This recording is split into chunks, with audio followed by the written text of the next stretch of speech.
मिठो लाग्छ मलाई यता प्रिय कथा प्राचीन संसारको हाम्रो भारतवर्षको उदयको हैम प्रभा सारको जाडामा पनि कोइली कुसुमका वासनाहरू सम्झदै फर्केलान् दिन फेरि उत्तर भनी बस्छे अकेली रुँदै।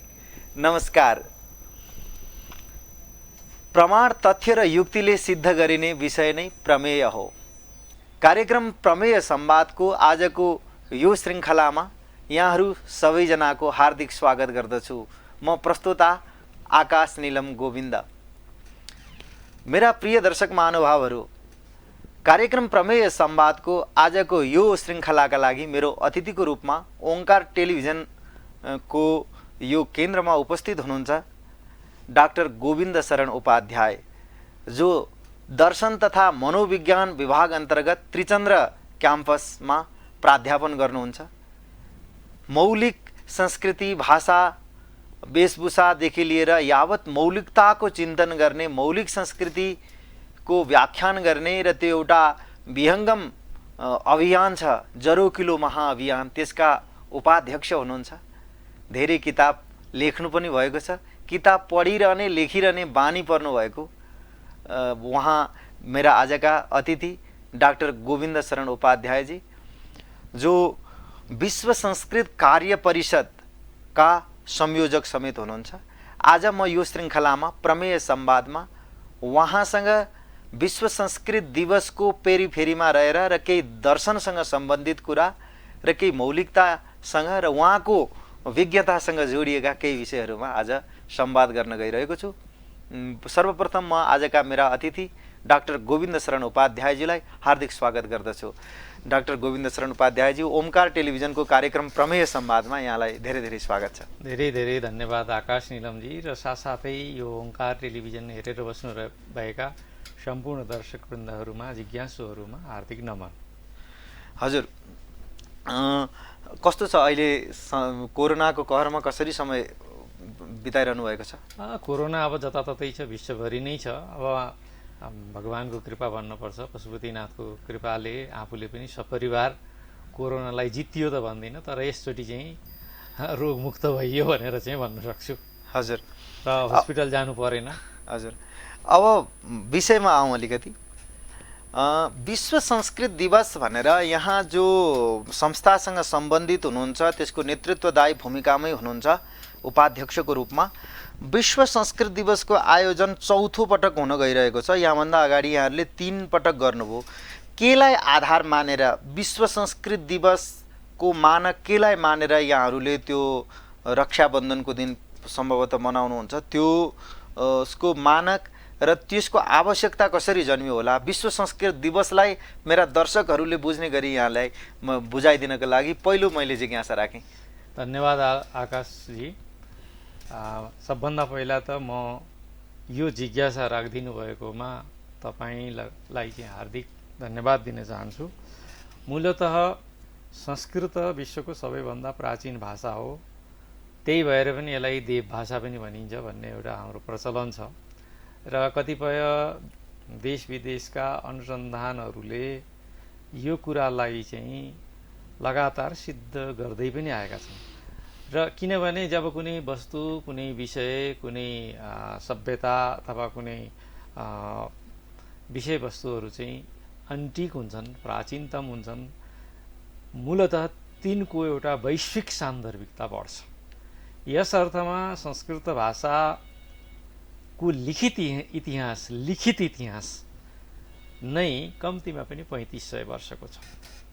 3500 वर्षको लेख्य इतिहास, लेख्य भनेको देवनागरीमा अथवा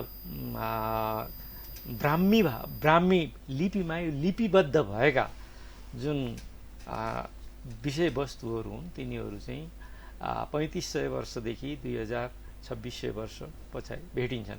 यस अर्थमा पनि विश्वको सबैभन्दा प्राचीन लिखित भाषा भएको नाताले, र दोस्रो कुरा हामीलाई सबैलाई थाहा छ 4वटा वेद छन्। 4वटा वेदमध्ये ऋग्वेदलाई सबैभन्दा प्राचीन मानिन्छ र ऋग्वेदको समयमा यद्यपि पाश्चात्यहरू र हामी बीच अलिकति मतभेद हुँदै पनि पाश्चात्यहरूले पनि निर्विवाद रूपले स्वीकार गरेको कुरा के हो भने विश्वको सबैभन्दा प्राचीनतम लेख्य साहित्य भनेको वेद हुन् भनेर उनले स्वीकार गरेकै छन्। र उनीहरूले 3500 वर्ष 4000 वर्षको यतालाई मानक मान्छन् भनेदेखि हामीहरूले केही प्रमाणहरूका आधारमा 10,000 वर्ष पुरानो हुनसक्छ है भनेर हामीले भनिरहेका छौँ भने 10,000 वर्ष पहिल्यै पनि जुन भाषा यदि आधुनिकताको कुरा गर्ने हो भने होइन जीवित थियो, प्रचलित थियो, लेख्य रूपमा थियो, साहित्य सृजना हुन्थ्यो भने त्यस्तो प्राचीन भाषाले वैश्विक मान्यता प्राप्त गर्ने कि नगर्ने मूलभूत कुरा यो हो। त्यही भएर हामी के भनिरहेका छौँ भने यदि ठिक छ तिमीहरूकै मानक मानव है, तर जब वेद सबैभन्दा प्राचीनतम लेखिएका संस्कृत भाषाका उपलब्ध ग्रन्थ हुन् भने त्यसैलाई आधार बनाएर संस्कृतलाई पनि वैश्विक संस्था युएनओको अन्तर्गत चाहिँ विश्व दर्शन दिवसको विश्व संस्कृत दिवसलाई चाहिँ मान्यता दिनुपर्छ। विश्वभरि नै संस्कृतको बारेमा मान्छेले थाहा पाउनुपर्छ भनेर चाहिँ सबैभन्दा पहिला चाहिँ जरोकिलो प्रतिष्ठानको समायोजनामा नेपालकै वाल्मिकी क्याम्पसमा हामीले ल क्याम्पसमा पहिलो चाहिँ विश्व संस्कृत दिवस 2074 सालमा हामीले चाहिँ आयोजना गरेका थियौँ। सौभाग्यवश त्यति बेला चाहिँ 3वटा चाहिँ विश्वविद्यालयहरूका विषयको पनि समुपस्थिति थियो र एउटा भव्यतापूर्वक हामीले त्यसलाई समायोजना गरेका छौँ। र दोस्रो कुरा के हो भने नेपाल किनभने सबैभन्दा प्राचीनतम वेद ऋग्वेद लेखिएको भनौँ न, पाश्चात्यहरूले मानेको कुरालाई मान्ने भने लेखिएको, अर्थात् कोशीको किनारमा विश्वामित्रले साक्षात्कार गरेका यदि 3500 वर्ष पूर्व हो भनेदेखि नेपालको त पहिलो अधिकार त्यसलाई दाबी गर्ने त हुँदै हुन्छ नि त। जब नेपालमा वेदहरू लेखिए भने नेपालले वैश्विक स्तरमा चाहिँ संस्कृतलाई लैजानुपर्छ भनेर दाबी गर्ने अधिकार पनि भयो, हाम्रो कर्तव्य पनि भयो कि। यस अर्थमा चाहिँ जरोकिलो प्रतिष्ठान मात्रै होइन, जरोकिलो प्रतिष्ठान त एउटा संयुक्त संस्था हो, एउटा प्रतिनिधि संस्था हो। नेपालका हरेक संस्थाहरू संस्कृतसँग आबद्ध भए पनि नभए पनि, हरेक जातिहरू संस्कृतसँग आबद्ध भए पनि नभए पनि, संस्कृत भाषा जब नेपालको सबैभन्दा प्राचीनतम भाषा हो भने यसको अनरसिप लिएर यसलाई वैश्विक स्तरमा कुरा उठाउँदाखेरि त नेपालको पनि त यस बढ्छ नि, यशोवर्धन हुन्छ नि त। यस अर्थमा चाहिँ हामीले वैश्विक स्तरमा चाहिँ विश्व संस्कृत दिवसको जुन स्वामित्व हो त्यो नेपालले लिनुपर्छ। त्यसलाई चाहिँ यहाँको सरकारले पनि त्यसको स्वामित्व लिएर चाहिँ वैश्विक संस्थामा चाहिँ एप्रोच गर्नुपर्छ र यसलाई वैश्विक रूपमा चाहिँ विश्व संस्कृत दिवसको मान्यता दिलाउनुपर्छ भन्ने चाहिँ हामीले क्याम्पेन गरिरहेका छौँ। हाम्रो चाहिँ विनम्र आन्दोलन भन्छु यसलाई, किनभने तोडफोडको आन्दोलन होइन, विनम्र आन्दोलन हो यो। हामी आह्वान गरिरहेका छौँ। हजुर, नैतिकताको बलमा, बौद्धिकताको बलमा यहाँहरूले यो एउटा अभियान चलाउनु भएको छ। विश्व संस्कृत दिवसलाई लिएर जुन आयोजनहरू भए 3टा र अहिले जो 4थोको पूर्व सन्ध्यामा हुनुहुन्छ, विश्व संस्कृतलाई लिएर यो विश्व संस्कृत दिवसलाई जो अहिले भर्खरै पनि यहाँले भन्नुभयो कि हामी संयुक्त राष्ट्रसङ्घसम्म यो प्रस्तावना लाँदैछौँ भन्ने, अथवा अलिकति बाहिरी समाजसँग भारतसँग अथवा संस्कृत प्रधान भएका संस्कृतलाई मान्ने रुचाइने समाजहरूमा कस्तो प्रतिक्रिया पाउनु भएको छ? विश्व संस्कृत दिवसको यो एउटा संस्कृत केन्द्रित आन्दोलन जो हो, एउटा यो यसको वैश्विकीकरणको लागि रुचि कस्तो पाउनु भएको छ त? यो एकदम महत्त्वपूर्ण कुरा हो र अहिले चाहिँ जब हामीले चाहिँ खास गरी विश्व संस्कृत दिवसको बारेमा परिचर्चा गर्नु थाल्यौँ त्यसपछि चाहिँ अचानक यो चाहिँ वैश्विक रूपमै भारत अथवा जहाँ जहाँ संस्कृतको अलिकति अभिरुचि राख्छन् उनीहरूले चाहिँ यस विषयमा चाहिँ अभिरुचि देखाउन थालेका छन् र एक प्रकारको हलचल मचिएको छ। र निश्चित रूपले तपाईँले भने जस्तै अहिले चाहिँ एउटा नयाँ जागरण सुरु भएको छ। त्यो जागरणले के भन्छ भने प्राचीनतम जुन पद्धतिहरू छन् तिनीहरूलाई पुनर्स्थापित गर्नुपर्छ भनेर जनमानसमा पनि अहिले चाहिँ तिनी भावनाहरू प्रक्रियाहरू बढिरहेका छन्। र 1972 सालमा 72 ताका भनौँ है, ताका चाहिँ भारतमा पहिलोचोटि चाहिँ विश्व संस्कृत दिवसको बारेमा परिचर्चा गरिएको पाइन्छ। तर त्यसपछि त्यो एकदमै हरायो कि त्यसपछि कहीँ पनि त्यस्तो परिचर्चा गरेको पाइँदैन। पछिल्लो केन्द्रमा जब मोदी सरकारको आगमन भयो भारतमा त्यसपछि चाहिँ योगलाई चाहिँ विश्व योग दिवसको रूपमा उनीहरूकै पहलमा हुन त हाम्रो हरिप्रसादजीहरूले धेरै प्रयत्न गर्नुभएको थियो। अब यहाँको सरकारले त्यसलाई ध्यान दिन सकेन यथोचित रूपमा, किनभने सरकारी स्तरमा नै तिनी चिजहरूलाई चाहिँ संयुक्त राष्ट्रसङ्घमा पेश गर्नुपर्ने हुन्छ सप्रमाण। सरकारी स्तरमा नगरिदिएपछि, तर भारतमा मोदी सरकार आइसकेपछि सरकारी स्तरमै विश्व योग दर्शन दिवस योगको लागि चाहिँ पहल गरियो र सौभाग्यवश विश्व संस्थाले त्यसलाई योग दिवसको रूपमा स्वीकार पनि गर्यो। यसै गरी चाहिँ जब त्यहाँ मौलिकताको कुरा हुन थालिसकेपछि संस्कृत पनि सबैभन्दा प्राचीनतम भाषा हो भनेपछि अब त्यस विषयमा पनि हामीले पहल गर्नुपर्छ भन्ने कुरा चाहिँ हाम्रो अन्तःकरणमा आयो र हामीले अरूले नगरे पनि किन, अब हामीले नै गरौँ न भनेर पहिलोचोटि हामीले मनायौँ। त्यसपछि पहिलोचोटि मनाउँदाखेरिमा वैश्विक प्रक्रिया भयो। त्यसपछि त्यो मिडियामा गइसकेपछि भारतमा पनि लगत्तै दोस्रो वर्ष चाहिँ धेरै विश्वविद्यालयहरूमा विश्व संस्कृत दिवसको बारेमा परिचर्चा भयो। उनीहरूले पनि विश्व संस्कृत दिवसको बारेमा होइन वैश्विक संस्थासँग जानुपर्छ है भन्ने चाहिँ उनीहरूमा पनि त्यो भावना देखिन्छ। र मूलभूत कुरा के हो भनेदेखि भारतीयहरूसँग रिसोर्सेस ठुलो छ है, भारतीयहरूसँग रिसोर्सेस ठुलो छ, उनीहरूको पहुँच पनि ठुलो छ। हाम्रो चिन्ता त के हो भने अहिले हामीले विश्व संस्कृत दिवसको बारेको कुरा जुन उठान गरिरहेका छौँ, उनीहरूले त्यो रिसोर्सेस प्रयोग गरेर हामीले उठान गरेको जुन विषयवस्तु उनीहरूलाई जस्तै विश्व योग दिवसको कुरा आउँदा पनि कहीँ न कहीँ उहाँहरूले चाहिँ हामीलाई चाहिँ आउटकम गरेको देखिन्छ क्या। त्यो हुने सम्भावना चाहिँ देख्छु मैले। त्यही भएर म चाहिँ नेपाल सरकार सहित नेपालमा जति पनि संस्कृत अथवासँग रिलेटेड हुनुहुन्छ अथवा जुन संस्कृतसँग रिलेटेड हुनुहुन्न, उहाँहरूले पनि यो प्राचीन भाषाको संरक्षणको लागि सरकारी स्तरमै यसलाई चाहिँ प्राथमिकता दिएर पहल गर्नुपर्छ र त्यसको लागि प्रमाण जुटाउने यदि हामीलाई सरकारले भन्छ भनेदेखि संस्कृतलाई किन वैश्विक भाषा बनाउनुपर्छ, वैश्विक स्तरमा किन संस्कृत दिवस मनाउनुपर्छ, खास गरी ऋषि तर्पणीका दिन भन्ने बारे हामीले प्रमाण दिन सक्छौँ। र यसमा चाहिँ हामी त गरिरहेका छौँ, तर यदि सरकारका कसै व्यक्तिहरूले सुनिराख्नु भएको छ भने उहाँहरूले पनि यस चिजलाई स्वामित्व लिएर हामीसँग सहकार्य गर्नुपर्छ। होइन, यहाँले यसरी विषयहरू राख्दै गर्दाखेरि एउटा कुरा, विश्वलाई संस्कृतप्रति चासो कसैलाई होला ज्ञानको स्तरमा, सबैलाई नहोला। विश्व संस्कृत दिवस भनेपछि त जसरी योगको त प्रत्यक्ष लाभ शरीरमा पुग्छ, त्यो भएर त्यो रुचाइयो होला, त्यो अनुमोदन भयो होला त्यो विषयको। तर विश्व संस्कृत दिवसलाई संयुक्त राष्ट्रसङ्घमा प्रस्तावित गरेर नेपालले त्यो प्रस्तावना लिएर गएर जरो किलोले नेपाल सरकारलाई घचघच्याउने, नेपाल सरकार मार्फत त्यहाँ जाने हो, जाँदाखेरि त्यो र त्यहाँ त्यो स्वीकृत हुन्छ भन्नेमा चाहिँ यहाँहरू कतिको लालायत हुनुहुन्छ, अथवा त्यो मुद्दा उठाएपछि यसको उचाइ बढ्छ भन्ने यहाँहरूको छुट्टै त्यसभित्रको एउटा सोचाइ हो? बिल्कुल सही प्रसङ्ग उठाउनु भयो तपाईँले, किनकि भाषागत रूपमा नेपालमै संस्कृत भाषाको विरोध गर्ने एउटा समूह पनि देखिन्छ होइन। र मेरो ख्यालमा उनीहरूले संस्कृत भाषाको विरोध गरेको हो जस्तो मलाई लाग्दैन। उहाँहरूको विरोध भनेको सम्भवतः त्यो अरू चिजसँग सम्बन्धित छ। भाषागत रूपमा चाहिँ विरोध गर्नुपर्ने कुनै कारण पनि देख्दिनँ र हामीले काम गर्दै जाँदाखेरिमा उहाँहरूले त्यसलाई एप्रिसिएट गर्नुहुन्छ भन्ने पनि मलाई लाग्छ। र दोस्रो कुरा के हो भने प्रोफेसर पलोकले जति बेला चाहिँ विश्व संस्कृत भाषा इज डेड ल्याङ्ग्वेज भनेर भने त्यति बेला ठुलो प्रतिक्रिया भयो। संस्कृत भाषालाई डेड भनिदिनु भयो, उहाँलाई म धन्यवाद दिन्छु। कमसेकम त्यो संस्कृत भाषालाई डेड नभनिदिएको भएदेखि हामी तपाईँ जस्ता मान्छेहरूमा एक प्रकारको पुनर्जागरण आउने थिएन। उहाँले त्यो भनिदिनु भएपछि पुनर्जागरण आयो र संस्कृत भाषा डेड होइन है भन्ने आन्दोलनमा हामीहरू लाग्यौँ। उदाहरणको लागि अहिले पनि विश्वभरि करिब 6वटा किताब चाहिँ संस्कृतका दैनिक रूपमा चाहिँ लोकार्पण भइरहेका छन् होइन।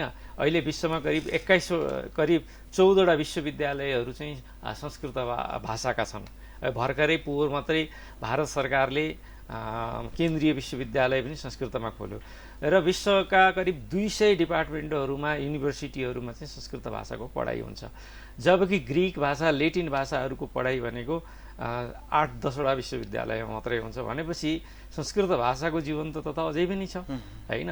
अब हजुरले विश्वविद्यालय अझ बढी होला नि, 14 भन्दा भारतमै पनि होला होइन?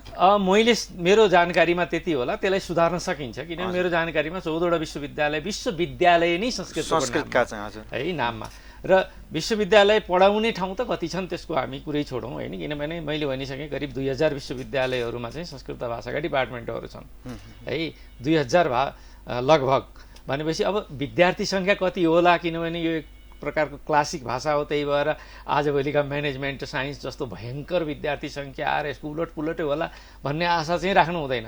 तर यदि 2000 विश्वविद्यालयहरूमा संस्कृतको पढाइ छ भनेदेखि त जीवन्त भाषा त हो नि, यो मृत भाषा त होइन। दोस्रो कुरा, हामीले चाहिँ विश्व संस्कृत दिवसको क्लेम गर्नुपर्ने, त्यसलाई चाहिँ हुनुपर्छ भन्ने मान्यता के हो भने मैले भनिसकेँ 5वटा पुस्तकहरू संस्कृत भाषाका दैनिक लोकार्पण हुन्छन्। दोस्रो कुरा 2000 विश्वविद्यालयमा पढाइन्छ लगभग, र 14वटा विश्वविद्यालय संस्कृतकै नाममा नेपालमा पनि नेपाल संस्कृत विश्वविद्यालय छ, भारतमा बनारसी संस्कृत विश्वविद्यालय भयो, त्यो मैसुरमा पनि छ, कालिदास संस्कृत विश्वविद्यालय 14वटा करिब यसरी चाहिँ विश्वविद्यालयहरू छन् भनेदेखि संस्कृत मृत भाषा होइन। दोस्रो कुरा के हो भनेदेखि हामीलाई संस्कृत वैश्विक स्तरमा संस्कृतको मान्यता प्राप्त गर्नुपर्छ भनेर किन भनिरहेका छौँ भनेदेखि लिखित साहित्य त संस्कृतमा छ नि त, विश्वको सबैभन्दा प्राचीन, पहिलो कुरा। दोस्रो कुरा आज पनि अथेन्टिसिटीपूर्वक एकदम हामीले गौरवका साथ के भन्नुपर्छ भने प्राचीन लेख्य साहित्यमा सबैभन्दा बढी विधामा यदि कुनै ग्रन्थहरू प्रणयन भएको छ भने त्यो संस्कृतमा भएका छन्। मलाई ठ्याक्कै जानकारी त थाहा छैन, प्रोफेसर यो नेपाल संस्कृत विश्वविद्यालयका पूर्व शोध निर्देशक प्रोफेसर काशीनाथ नेउपानेले मसँग अनौपचारिक कुरा गर्दाखेरि के भन्नुहुन्थ्यो भने नेपालको आर्काइभ सेन्टरमा अहिले पनि करिब 1 लाख किताबहरू छन् संस्कृत भाषामा लेखिएका, तिनीहरूले कोही आओस् तिनीहरूलाई अनुसन्धान गरोस्, कसैले त्यसलाई चाहिँ एक्सप्लोर गरोस् भन्ने प्रतीक्षामा छन्। 1 लाख त हाम्रो आर्काइभ सेन्टरमा छन् यहाँ भनेदेखि हामी नेपालमा मात्रै त संस्कृत भाषा छैन, भारतमा पनि तिनी विश्वविद्यालयहरू छन्, लेख्य साहित्यहरू छन्, अझै कति विद्वानहरूको घरमा अझै पनि लेख्य किताबहरू छन्। यस आधारमा हेर्ने हो भने 64 विधा त 64 प्रकारका सिलेबस थिए प्राचीन गुरुकुल परम्परामा भनेर त कामसूत्रको 64 कलामा त बताइएकै छ। भनेपछि अहिले हामी जुन सिलेबसको कुरा गर्छौँ डिफ्रेन्ट टाइप्स अफ सिलेबस, त्यति बेला कामसूत्रको खोलेर हेर्नुहोस् न 5औं अधिकरणमा स्पष्ट लेखिएका 64 विद्या भनेर लेखेको। 64 विद्या भनेको के हो? 64 प्रकारका डिसिप्लिन, 64 प्रकारका सिलेबस भने होइन थियो। भनेपछि आजभन्दा 2000 वर्ष पहिला नालन्दी 1500 वर्ष पहिला नालन्दा तक्षशिला विश्वविद्यालयहरूमा तिनी सिलेबसहरू पढाइन्थे भनेदेखि यदि त्यत्रो अपुलेन्ट साहित्य, त्यत्रो साहित्य भण्डारमा, त्यसमा चाहिँ अब व्याकरण, छन्द, आयुर्वेद होइन, अब युद्ध विज्ञान, खगोल विज्ञान सबै विधाहरू छन्। इभन त्यति मात्रै होइन, आधुनिकतालाई एकदम मनपर्ने काम विज्ञान है, अहिले सेक्स एजुकेसनको ठुलो कुरा हुन्छ। भगवान् शङ्करले त्यति बेलै नै नन्दिकेश्वरलाई 1 लाख श्लोक भएको चाहिँ कामसूत्र भनेर लेखेर दिनुभयो। कामसूत्रको कुरा गर्दाखेरि कामका आसनको कुरा गर्छौँ, तर कामको त्यो सिलेबस हो एउटा तेस्रो अधिकरणमा अलिकति त्यसको व्याख्या गरिएको छ कामका आसन के हुन्छन् भनेर, बाँकी त गृहस्थी जीवनका कुरा छन्। त्यो चिजलाई चाहिँ हामी हाइलाइट गर्दैनौँ। त्यही भएर मलाई के लाग्छ भने यो हाम्रो ज्ञानको कमी पनि हो कि हामीहरूले यस्तो छ है साहित्य, हाम्रा विश्वविद्यालयहरूले ती चिजहरूलाई खोज्ने, त्यसलाई चाहिँ विश्वविद्यालयका विद्यार्थीहरूलाई चाहिँ एमएका विद्यार्थीहरूलाई पिएचडी गर्ने विद्यार्थीहरूलाई अनुसन्धानको लागि सरकारले फन्ड दिने। अब यहाँ धेरै सङ्घ संस्थाहरू छन्, तिनले पनि सानो सानो फन्ड जुटाएर अनुसन्धानको लागि विद्यार्थीहरूलाई दिन सक्नुहुन्छ। दिनुभयो भने 3 वर्षमा 4 वर्ष लाग्छ एउटा पिएचडी गर्ने, एउटा नयाँ ग्रन्थको संस्कृतको भाषामा भएको विज्ञानको एक्सप्लोरेसन हुन्छ। यस अर्थमा मैले 2 अर्थमा भने, एउटा त अझै पनि अपुलेन्ट साहित्य संस्कृतमा छ जुन अनुसन्धानको खाँचो छ। दोस्रो कुरा के भने त्यस्तो अपुलेन्ट साहित्य भएको विधाहरू भएको संस्कृत भाषालाई वैश्विक स्तरमा मान्यता मिल्दैन भने कसलाई मिल्छ? अङ्ग्रेजीलाई, जुन चाहिँ 16औं शताब्दीसम्म त अङ्ग्रेजी भाषामा मान्छेले लेख्दैन थिए। 16औं शताब्दीसम्म अङ्ग्रेजी भाषालाई चाहिँ गँवारहरूको भाषा मानिन्थ्यो। यो कुरा तपाईँहरूलाई थाहा छ कि छैन? र थाहा पाउनु परेन त भने संस्कृत भाषालाई कहिले गमारको भाषा मानियो त मानिएन नि त। अहिले पनि संस्कृत भाषाले स्कलिस्टिक भाषा मानिन्छ। संस्कृत साहित्यको अध्ययन गर्नेलाई स्पष्ट रूपमा थाहा छ कि 17औं शताब्दीको अन्त्यतिर आएपछि मात्रै आधुनिक अङ्ग्रेजी भाषामा लेख्न सुरु भएको। त्योभन्दा पहिला तिनी अङ्ग्रेजहरूले आफ्नो भाषामा लेख्दैनथे, लेटिनमा अथवा रोमनमा लेख्थे। भनेपछि यस अर्थमा पनि मैले यसलाई किन भने 10,000 वर्षदेखि 10,000 वर्ष पहिलादेखि आजको मितिसम्म जुन भाषाले निरन्तरतापूर्वक हो, जति बेला यो एकदमै बढी एक्सप्लोर थियो त्यति बेला यो विशिष्ट रूपमा अलि अगाडि बढ्यो होला, अहिले अलि सोलो होला, तर निरन्तरता छ नि।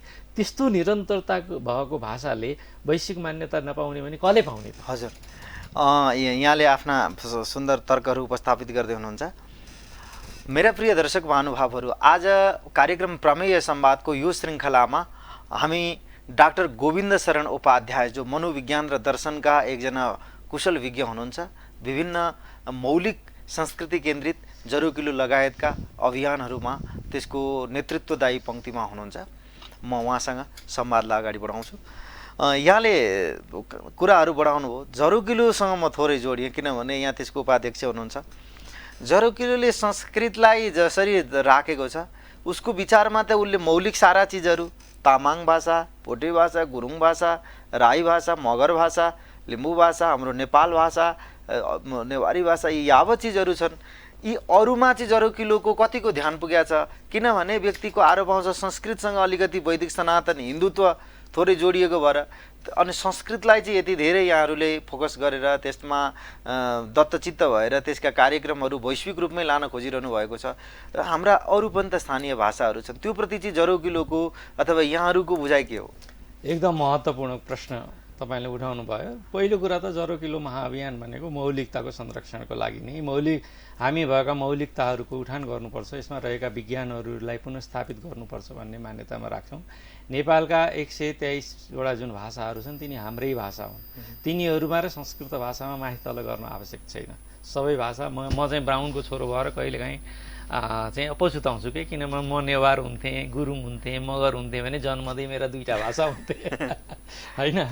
यस अर्थमा चाहिँ एकदम सबैले र यहाँ चाहिँ अहिले कस्तो छ भने अहिले चाहिँ भाषिक तहमा हेर्ने भनेदेखि एउटा भाषालाई खसालेर चाहिँ अर्को भाषाको उत्थानको कुरा हुन्छ कि हामी त्यसो गर्दैनौँ। हामीले कुरा गर्छौँ, कसरी कुरा गर्छौँ भने संस्कृतलाई पनि उठाउँ, मगर भाषालाई पनि उठाउँ है, राई भाषालाई पनि उठाउँ है, लिम्बू भाषालाई पनि उठाउँ, नेपाल भाषालाई पनि उठाउँ।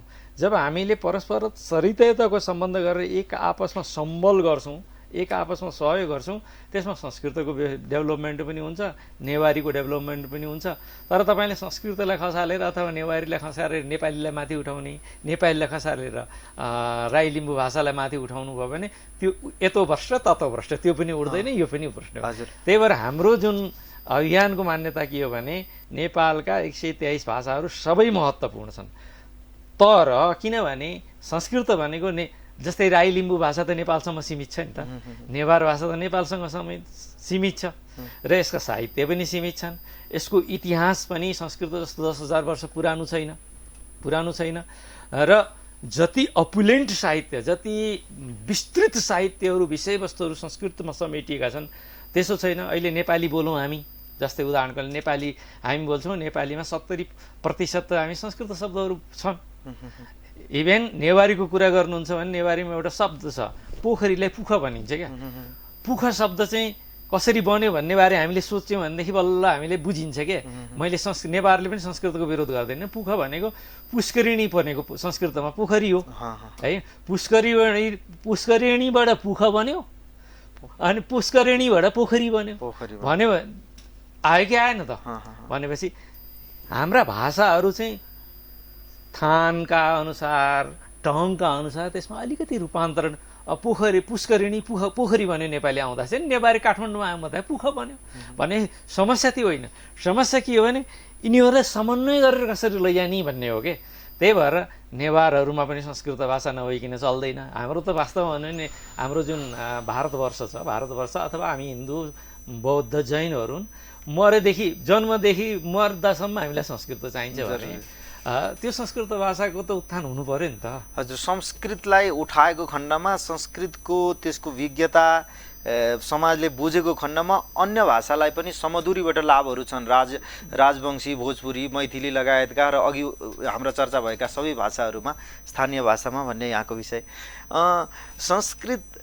विश्व संस्कृत दिवसको जो यो बारीको आयोजन हो, यसको सन्दर्भमा थोरै मैले यहाँसँग जोड्न चाहेँ। कहिले, कसरी, कुन प्रकृतिबाट हुन गइरहेको छ, जो भाद्रमा सम्भवतः पर्छ, त्यसमा मेरा दर्शकहरूले अथवा यसमा रुचि राख्नेहरूले त्यसमा ध्यान दिनुभयो भनेदेखि यो कार्यक्रम को चौथो विश्व संस्कृत दिवसको सन्दर्भमा यस पटकको चाहिँ विश्व संस्कृत दिवसको सन्दर्भ हामीले किनभने यो हाम्रो ऐतिहासिकतासँग जोडिएको हो। ऋषि तर्पणीका दिन हामीले मनाउँछौँ, त्यो जनै पूर्णिमा पनि भनिन्छ।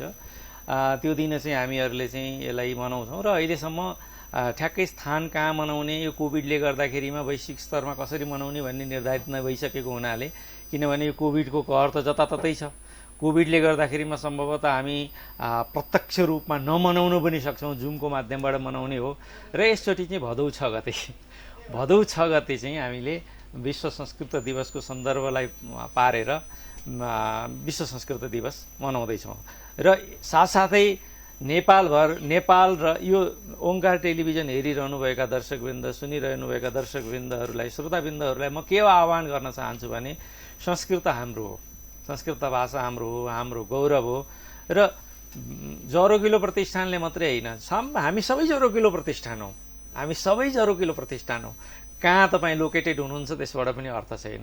हामी सबैले यसको स्वामित्व लिउँ र नेपालभरि र नेपाल बाहिर सम्पूर्ण सङ्घ संस्थाहरूले वैयक्तिक स्तरमा, सङ्गठनका स्तरमा, राज्यले पनि राज्यका स्तरमा चाहिँ जनै पूर्णिमाको दिन है, ऋषि तर्पणीका दिन चाहिँ संस्कृतका सन्दर्भमा जे जस्तो कार्यक्रम गर्न सकिन्छ होइन। एकजनाले भए म त केसम्म आह्वान गर्छु भनेदेखि केही नसकेदेखि तपाईँले संस्कृतको बारेमा एउटा स्टेटस भए पनि फेसबुकमा राखिदिनुहोस्, यो हाम्रो गौरव हो है भनेर राखिदिनुहोस्। जसले सक्नुहुन्छ, जस्तै ओंकार टेलिभिजन छ, यसले यस्तो राम्रो काम गरेको छ, तपाईँले त खास गरी चाहिँ संस्कृतको टक सो नै चलाउनुहुन्छ, कस्तो राम्रो छ।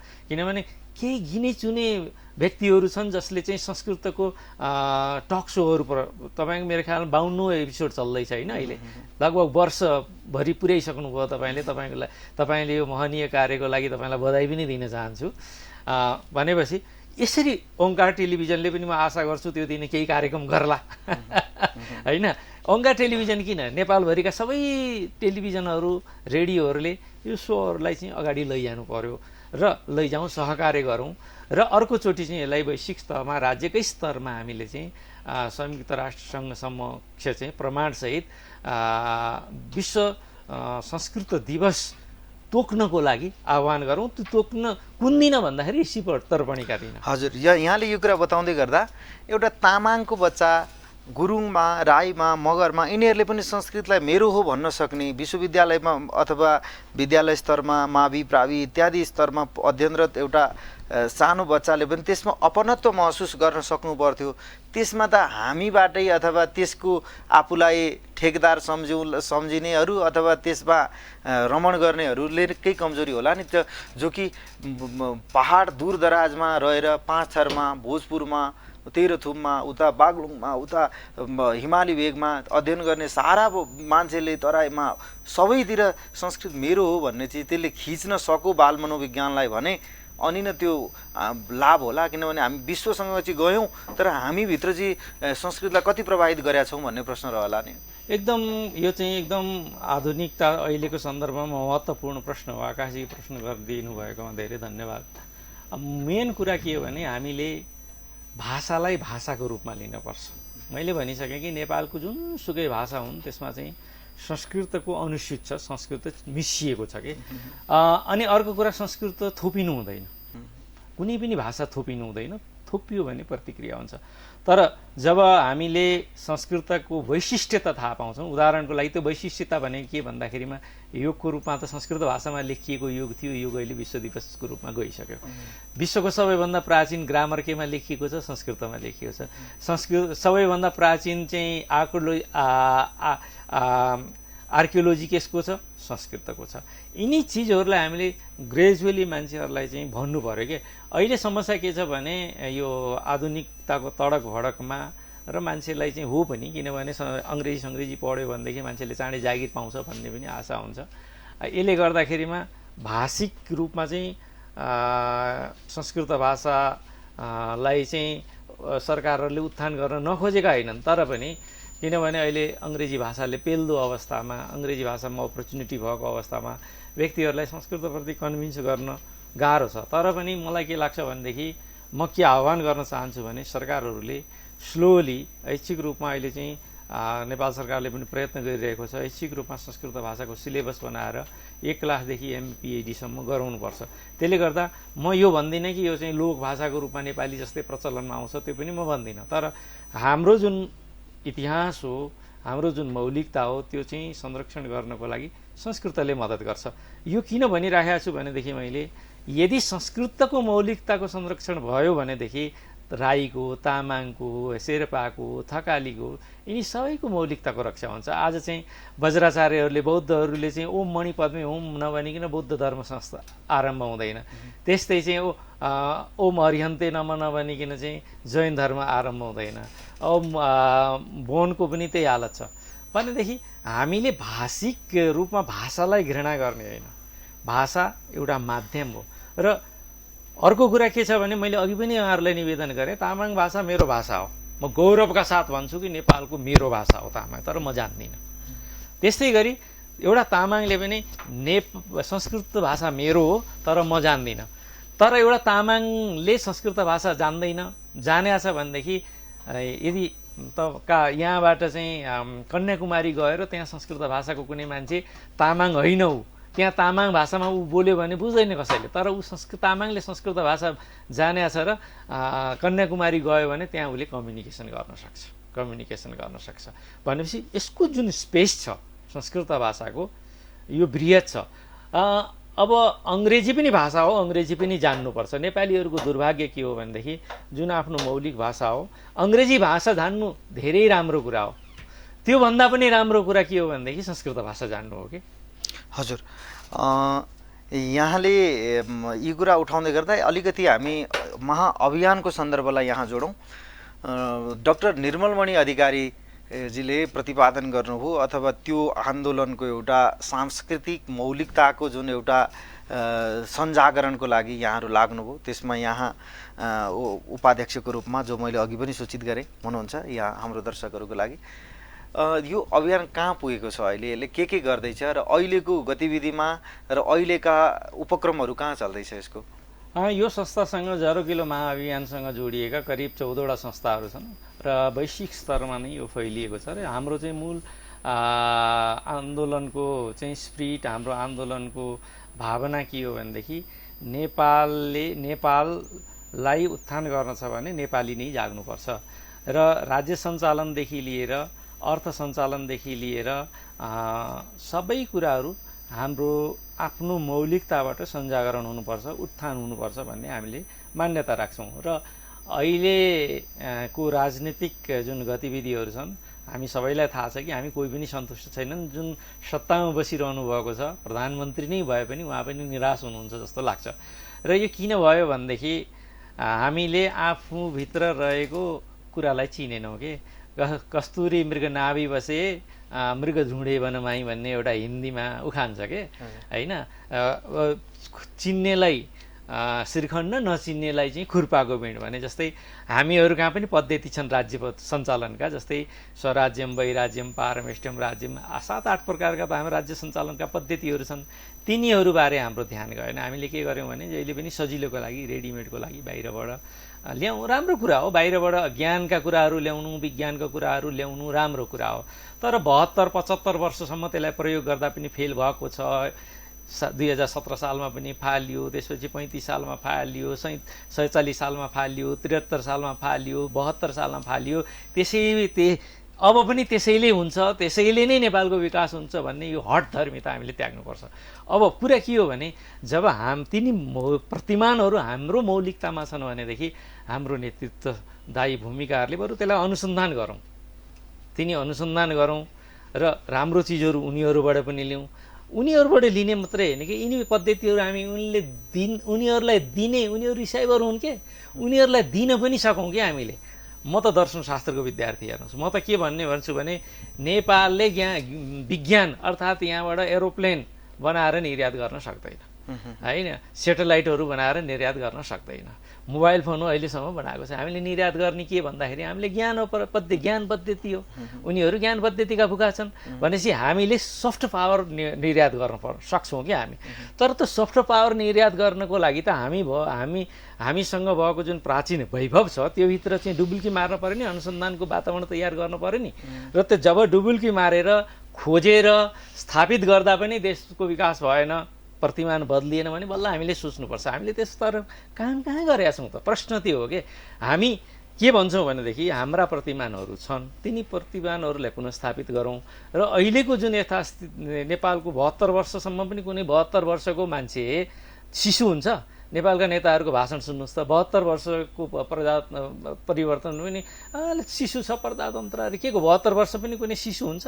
अब त बुढो भएर मर्ने बेला भइसक्यो, आर्यघाटमा लगेर जलाउने शासन भइसक्यो त्यो भनेपछि अब यो प्रतिमानले काम गर्दैन भनेपछि अब त्यसो भए के गर्ने त भन्दा हाम्रो प्रतिमान छ, हाम्रो प्रतिमानबारे कुरा गरौँ।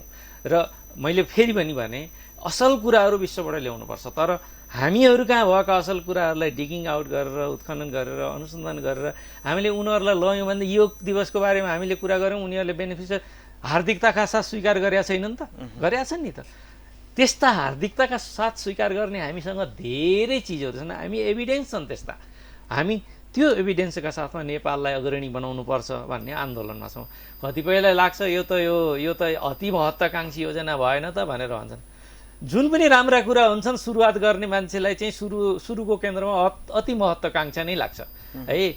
कार्ल मार्क्सले चाहिँ कम्युनिस्ट मेनिफेस्टो लेख्दाखेरि 2-4 जना मात्रैले सुरु गरेका थिए। अहिले यहाँ चाहिँ नेपालमा पनि कार्ल मार्क्स आएर कार्ल मार्क्सको सिद्धान्त त नेपालमा पनि छ, विश्वभरि नै बुझेकै छन् भनेपछि यो चाहिँ सबैलाई लाग्छ। तर यो के कार्ल मार्क्सले सुरु गर्न हुने, गोविन्द शरण उपाध्यायले सुरु गर्न नहुने, आकाश नीलमले सुरु गर्न नहुने भन्ने कहीँ लेखिया छ र हामीले भनेको चाहिँ सिद्धान्त नहुने, उनीहरूले भनिदिएको मात्रै सिद्धान्त हुने त्यस्तो त छैन।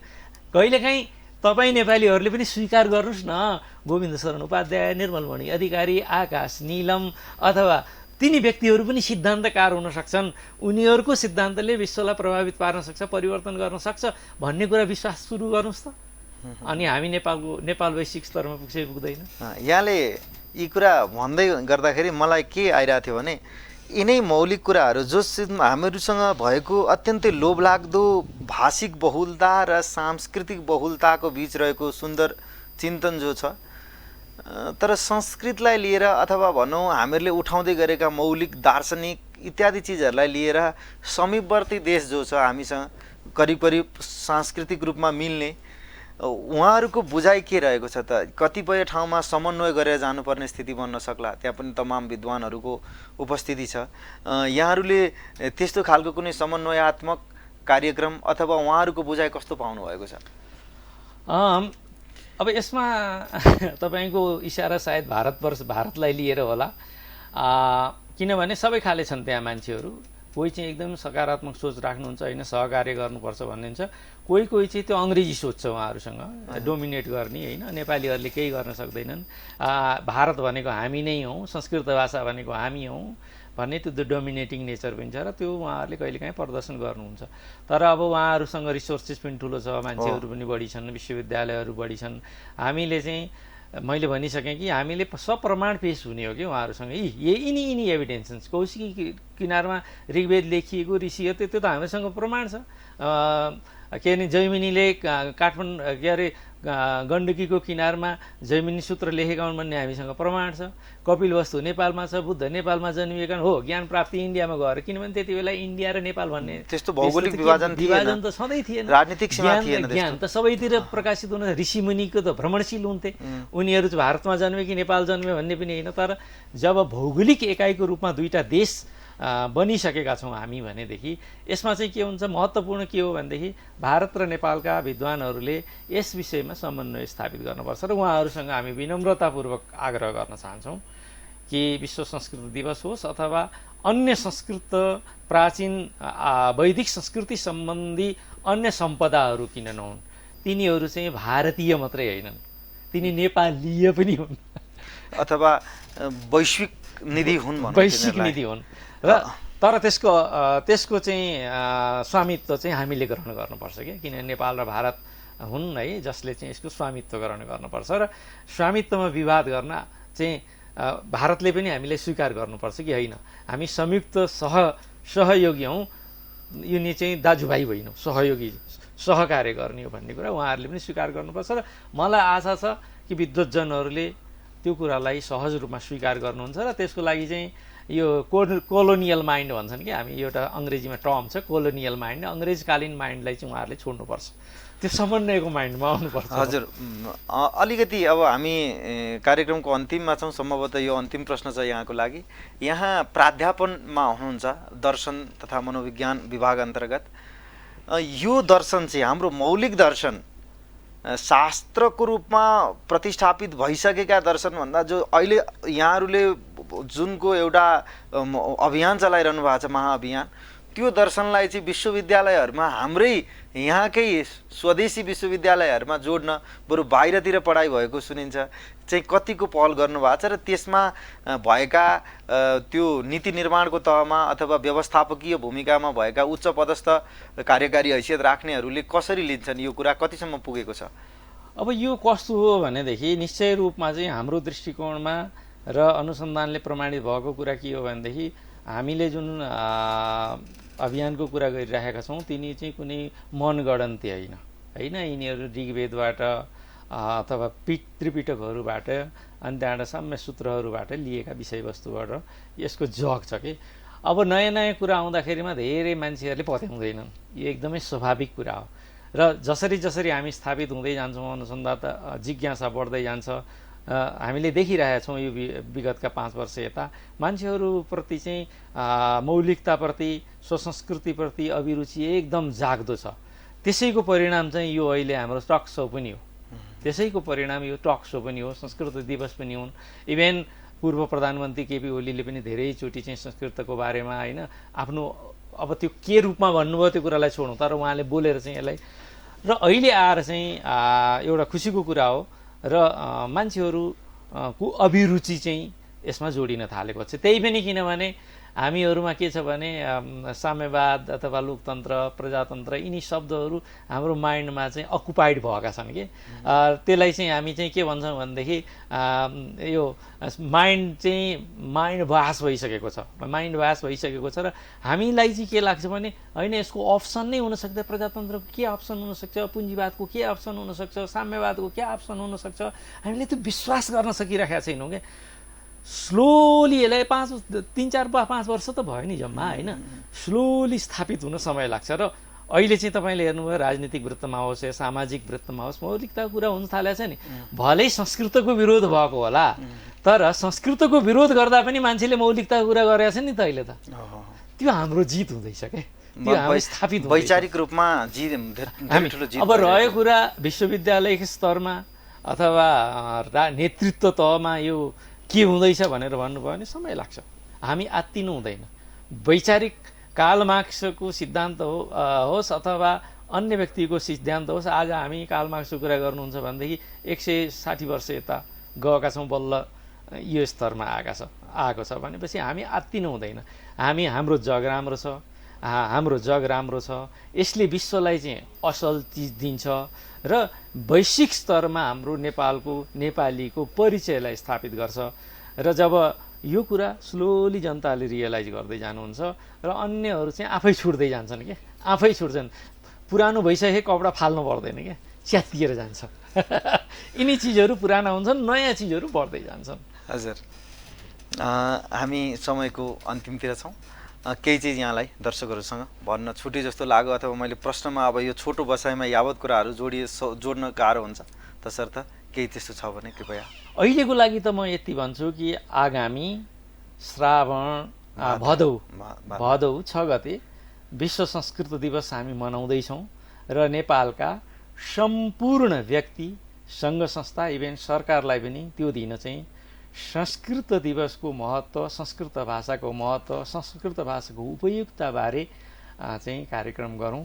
हामी पनि सँगै हुन्छौँ भन्ने चाहिँ आह्वान गर्न चाहन्छु। र गोविन्द निलमजीले यो सन्दर्भलाई यहाँ जोडिदिनु भयो। ओङ्कार टिभीले चाहिँ यसलाई चाहिँ जनमानसमा लैजान मद्दत गर्यो।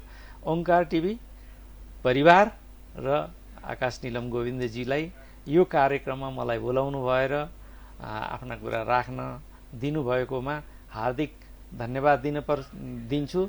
र संस्कृत हाम्रो भाषा हो, हाम्रो मौलिक भाषा हो, हाम्रो प्राचीनतम संस्कृति हो। यसको जगेर्ना गर्दाखेरिमा नेपालका अन्य संस्कृतिको पनि जगेर्ना हुन्छ भन्ने आफ्नो विश्वासलाई प्रकट गर्दै धन्यवाद। हजुर, यहाँलाई पनि यो कोरोनाको कहरका बीच यो सुन्दर ढङ्गले र यति स्नेह सद्भावका साथ यो समय प्रदान गर्नुभयो, यसका लागि ओङ्कार टेलिभिजन परिवारबाट र कार्यक्रम प्रमेय संवादको तर्फबाट पनि यहाँलाई धेरै धेरै धन्यवाद। प्रिय दर्शक महानुभावहरू, आज हामी कार्यक्रम प्रमेय संवादमा डाक्टर गोविन्द शरण उपाध्याय दर्शन र मनोविज्ञानका एकजना कुशल जानकार एवं जरोकिलो महाअभियानका उपाध्यक्ष र विश्व संस्कृत कार्य परिषदका उहाँ संयोजक हुनुहुन्छ, यावत भूमिकामा रहनुहुने उहाँसँग हामी संवाद गर्दै थियौँ। आजको संवाद यहीँ टुङ्ग्याउनेछौँ। कृपया यहाँहरू यो विषम कोरोनाको प्रकोपको माझमा आफूलाई सुरक्षित गर्नुहोला। भौतिक दूरी कायम गर्ने, मास्क लगाउने लगायतका त्यो डाक्टरहरूद्वारा निर्देशित चिजहरूको अवलम्बन गर्दै आफूलाई हरदम सुरक्षित राख्नुहोला। यो कुराको पनि जानकारी र एउटा अनुरोध गर्दै म कार्यक्रम प्रस्तुता आकाश निलम गोविन्द आजको यो कार्यक्रम यहीँ टुङ्ग्याउन गइरहेको छु। यहाँहरू सबैको भलाइ होस्। हस्, धन्यवाद, नमस्कार।